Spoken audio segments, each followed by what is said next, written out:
Bonjour à tous, moi c'est Clément Villeray, je suis interne en anesthésie-réanimation du 5e semestre en ce moment à l'IGR. Et je voulais vous parler aujourd'hui d'un sujet que vous connaissez globalement tous, et je voulais insister surtout sur les moyens de le prévenir. C'est évidemment l'inhalation gastrique au bloc opératoire. Alors, tout d'abord, je vous ai préparé un petit slido, dans l'idée de vous faire participer, d'observer un petit peu vos pratiques habituelles. Si vous pouvez tous sortir votre smartphone et flasher le QR code, vous allez voir les premières pages, c'est normal que vous ne voyez pas tout de suite la question, il faudrait que j'active juste après.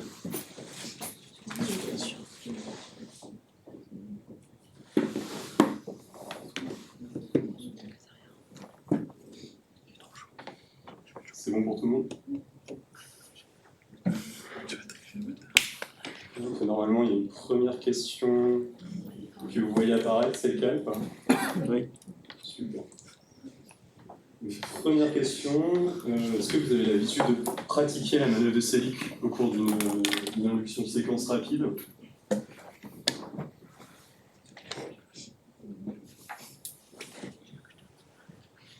Donc a priori jamais pour 80% des gens. On va en discuter au sein de ce topo, c'est à peu près ça en tout cas, généralement, ce qu'on observe aussi en tout cas dans une étude faite en Espagne qui regardait un petit peu les résultats des anesthésistes. C'était en 2020.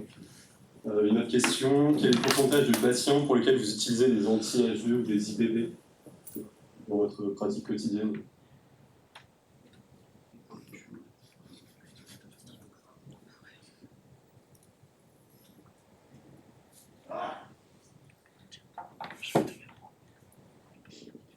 D'accord.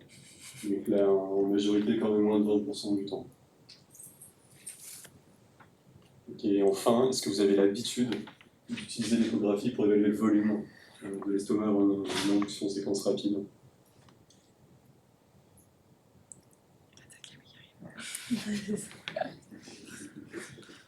Ok. Parfait. Donc ces trois questions, c'est à peu près sur les trois thématiques qu'on va aborder aujourd'hui ensemble. Et donc, on va commencer.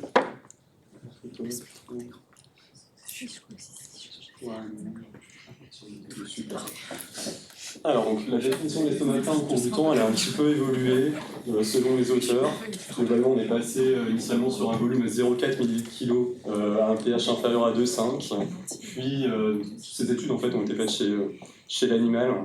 C'est un peu compliqué d'aller faire ça chez l'homme pour des raisons assez éthiques, mais on voyait apparaître dans les années 90 un volume à 0,8 ml/kg à un pH à peu près à 1. Et il y a les auteurs qui ont commencé à parler, en tout cas, d'une limite à 1,5 ml/kg, qui était en fait le seuil supérieur d'un contenu gastrique chez un sujet qui est à faible risque d'inhalation, observé dans plusieurs études. On va voir que cette définition elle n'est pas si claire, parce que selon les auteurs, encore maintenant, il y en a qui utilisent la définition à 0,8 ml/kg, d'autres à plus de 1,5. Donc les situations qui peuvent vous amener à considérer un patient comme estomac plein au bloc opératoire, vous les connaissez globalement tous, l'urgence abdominale, le syndrome douloureux, les nausées et vomissements, la grossesse et le postpartum dans les 6 semaines, la pathologie du gastro-œsophagienne, la gastroparalysie dans tous ces états d'âme, l'hypothyroïdie, l'anogastrique, la prise d'opioïdes au long cours.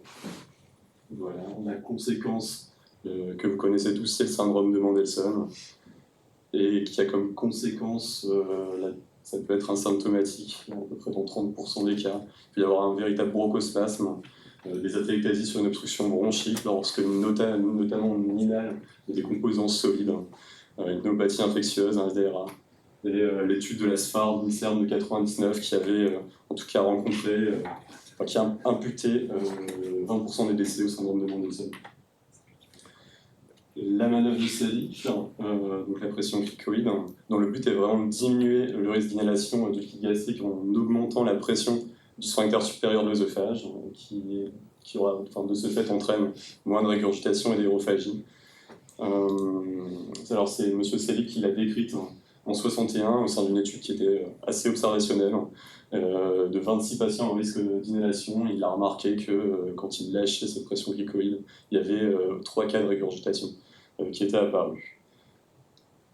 Alors, pour la décrire brièvement, globalement, il s'agit donc de saisir le cartilage avec le majeur et le pouce et d'adapter une pression perpendiculaire avec l'index qui permet de comprimer l'œsophage sous-jacent en regard en fait, du corps vertébral de C6. Donc, c'est une manœuvre qui se fait avant l'induction et qui se termine après vérification, en tout cas, des courbes de Kaplan. Quelle pression appliquée? Entre 10 et 20 newtons environ la perte de conscience. Et 30 newtons une fois que la perte de conscience est arrivée. On s'expose à quelques complications, pouvant aller jusqu'à la fracture, en tout cas du cricoïde, si on dépasse une pression supérieure à 40 newtons. Pour évaluer un petit peu la pression que vous faites, il y a eu ce test de seringue proposé dans une étude dans les années 2000 qui disait que vous prenez une seringue de 50 cc, vous mettez un bouchon de la seringue et vous adaptez une pression. Si vous faites 12 ml à partir de 50 cc, il y a une pression de 20 newtons que vous instaurez à peu près. Si vous en faites 18, c'est une pression équivalente à 30 newtons. Est-ce que ça marche vraiment, cette manœuvre de Selig? C'est en tout cas le but de cette étude IRIS en 2018, qui était un essai randomisé multicentrique de non-infériorité, qui s'intéressait du coup à la survenue d'inhalation avec ou sans Selig. Et on voyait qu'il n'y a absolument pas de différence entre les deux groupes. Il y a certains auteurs qui ont essayé d'expliquer un petit peu pourquoi de cet échec. En fait, ils se sont rendus compte en réalisant notamment une IRM que dans la plupart des cas, quasiment un cas sur deux, l'œsophage était assez décalé en fait, du cricoïde cartilage sur la gauche, et que du coup la pression en fait n'était pas toujours équivalente, l'œsophage n'était pas vraiment comprimé, et d'autant plus que dans un cas sur deux également, la pression décalait l'œsophage vers la gauche, et c'est pour ça qu'on a commencé à voir apparaître une autre manière de comprimer cet œsophage et ce sphincter supérieur. C'est la compression paratrachéale gauche, qui a été proposée à partir des années 2018. Le but étant de comprimer l'œsophage juste au-dessus de la clavicule et entre la trachée et le sternocléidomastéide. Dans ce contexte-là, on a vu apparaître ce type d'étude où globalement il compressait l'œsophage en paratrachéale gauche et on voyait à l'aide d'une échographie avant et après induction qu'il y avait nettement moins d'air qui passait à travers le groupe paratrachéal contre le groupe cricoïde, même si la différence n'était pas encore significative. Donc, je vous ai parlé de la manœuvre de Selig. Maintenant, on va voir ensemble s'il y a un intérêt à prémédiquer les patients qui sont à risque d'estomac. Tout part de ce type d'études faites chez l'animal. Ici, chez le rat, ils se sont amusés en fait, à faire inhaler dans les poumons de rat un certain volume à un certain pH, et ils ont bien sûr vu que plus le volume était important et plus le pH était acide, plus la mortalité était importante.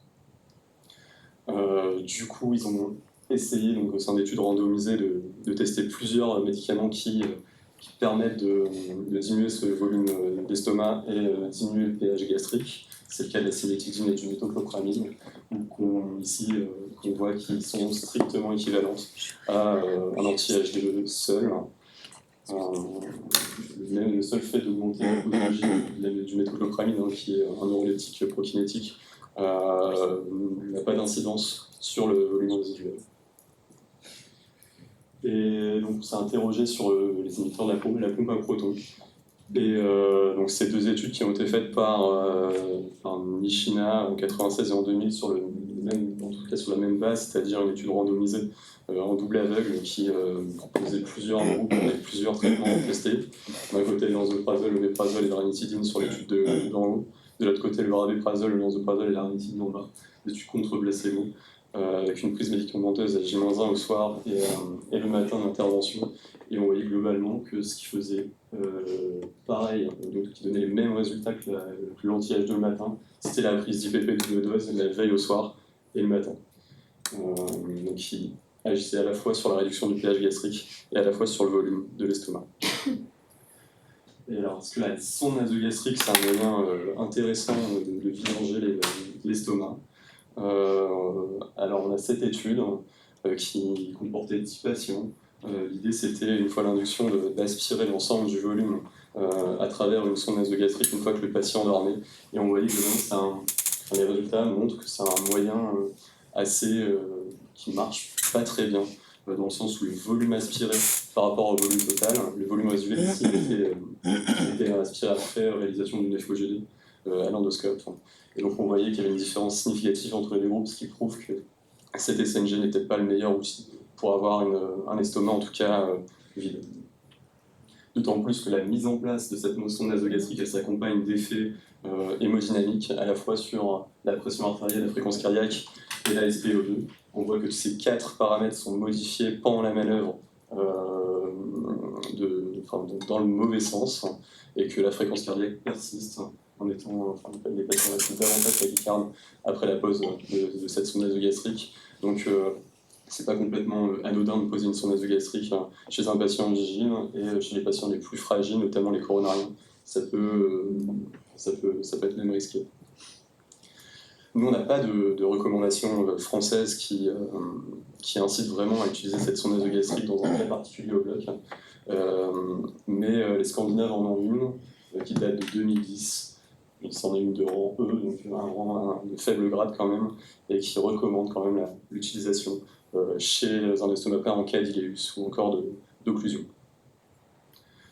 Donc de plus en plus, on voit apparaître l'érythromycine comme moyen de libérer l'estomac lorsqu'on a notamment une FOGD réalisée en urgence pour une hémorragie digestive par exemple.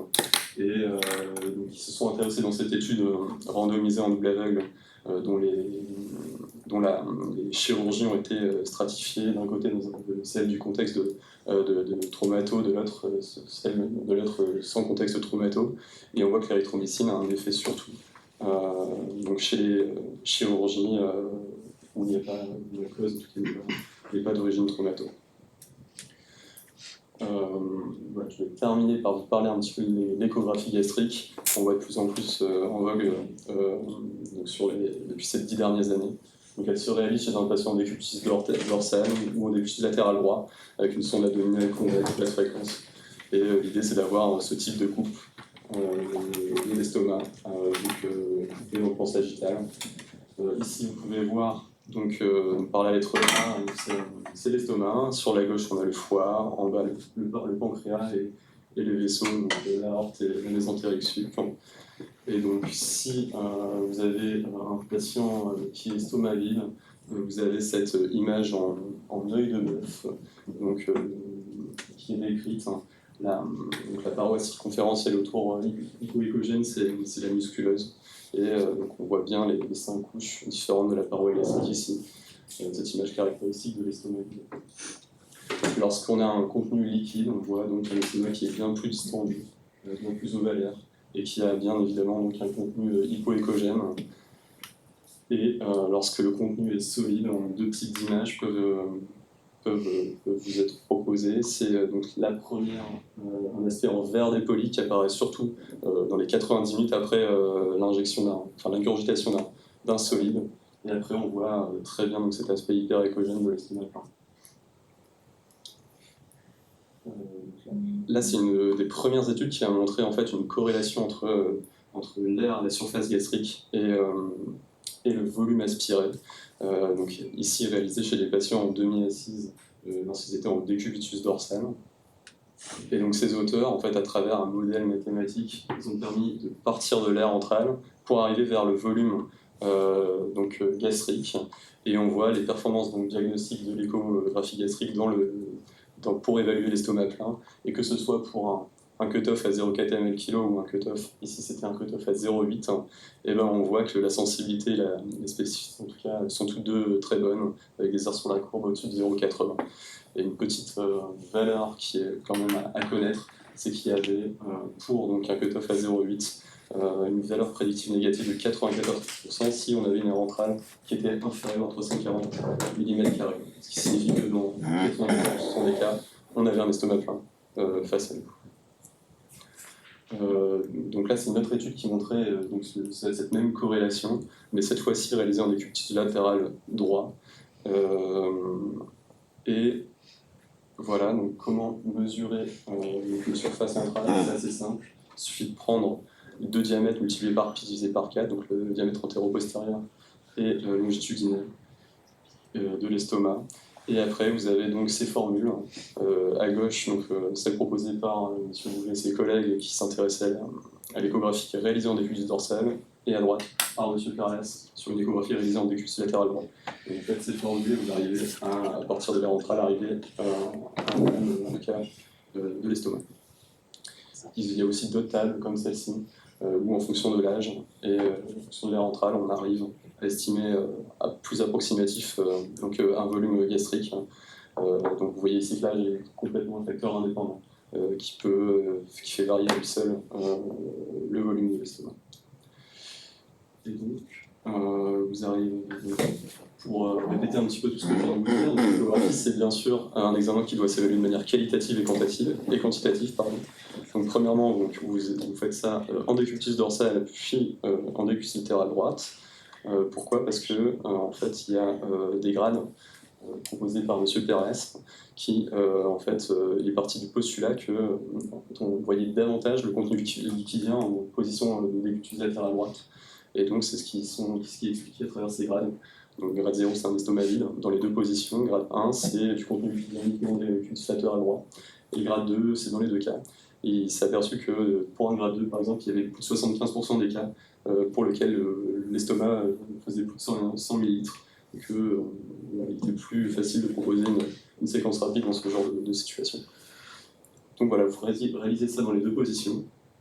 Donc, si vous êtes vide, pas de souci, vous êtes en faible risque d'aspiration. Si c'est solide, il n'y a pas de doute non plus. Par contre, dans le cas où c'est liquide, vous regardez si vous êtes plutôt sur un grade 1 ou un grade 2. Et ensuite, pour avoir le volume exact, vous faites la formule. Et selon la formule, soit vous êtes inférieur ou supérieur à 1,5 mg, et vous êtes soit faible ou au risque d'inhalation. Dans ce cas-là, ça vous aide à adapter votre prise en charge de bloc opératoire. Ici, une étude qui montre que finalement, en plus de faire tourner le patient sur le décutis latéral droit, il y a aussi l'angle de la table. Et on voit ici qu'il y a 45 degrés. Il est beaucoup plus sensible sur notre échographie pour démasquer les grades 1 et 2 TRS, donc des contenus à risque d'inhalation. Ici, c'est une étude pour vous montrer que même sur des temps de jeûne importants, moyen 11 heures de liquide et 14 heures de solide, ce qui est bien au-dessus des recommandations, et ben, on peut observer jusqu'à 6,2% d'estomac plein, donc 30% de contenu solide. Et donc c'est vrai que c'est peut-être assez contraignant en tout cas de réaliser une échographie gastrique chez l'ensemble des patients. C'est pourquoi ils ont essayé de faire sortir les critères, en tout cas les facteurs de risque d'estomac plein à l'échographie. Et donc on voyait que les chirurgies urgentes étaient bien évidemment un risque d'estomac plein, comme les patients diabétiques, les obèses et les morphiniques préopératoires. Il y avait beaucoup d'autres critères qui étaient testés, mais comme l'hypothyroïdie qui ne sortait pas par défaut de puissance notamment. Et ça, c'est une étude un petit peu plus concrète qui vous montre l'intérêt réel de l'échographie gastrique. Donc là, c'était des patients qui étaient accueillis pour des chirurgies urgentes dans un contexte de traumato. Et globalement, il y avait une première évaluation du risque d'inhalation qui était faite cliniquement par tout simplement le bon respect des règles de jeûne. Et on voit que sur ces simples aspects cliniques et après la réalisation d'une échographie gastrique, on n'est plus du tout dans la même évaluation des risques. Dans les deux cas, c'est significativement différent. Et dans chez 14 patients sur 45, dans une trentaine des cas, ce qui impactait, ce qui est arrivé, c'était une modification de la stratégie anesthésique. C'est-à-dire que s'ils avaient prévu un schéma, en tout cas une séquence rapide, et ils revenaient sur un schéma classique, s'ils avaient un faible risque d'inhalation de l'échographie. Donc je vous ai résumé un petit peu, fait une synthèse en tout cas de l'ensemble de cette présentation.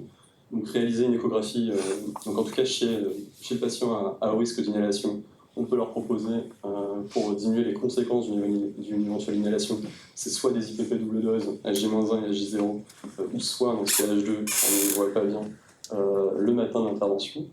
Donc évaluer les critères d'intubation et de ventilation difficiles. Si on a proposé dans ces cas-là une intubation vigile, si on n'a pas réalisé l'échographie gastrique, soit on est sur un seuil inférieur à 1,5 ml/kg, et dans ces cas-là, on peut se permettre éventuellement un schéma classique. soit on est sur un seuil supérieur à 1,5 mK dans un contexte de contenu liquide, ou alors on a mis en évidence un vrai contenu solide, et on peut alors proposer une technique de vidange de l'estomac, soit par les SNG, soit par l'érythromycine, surtout chez les patients qui ont un contexte de non-traumato. Donc ces deux situations sont pas donc évaluées selon les patients et ses comorbidités. Je vous rappelle les effets hémodynamiques de la sonde nasogastrique et les contre-indications qui est liée à soit la sonde nasogastrique, je pense notamment au trauma facial ou à l'érythromycite, l'allongement du QT.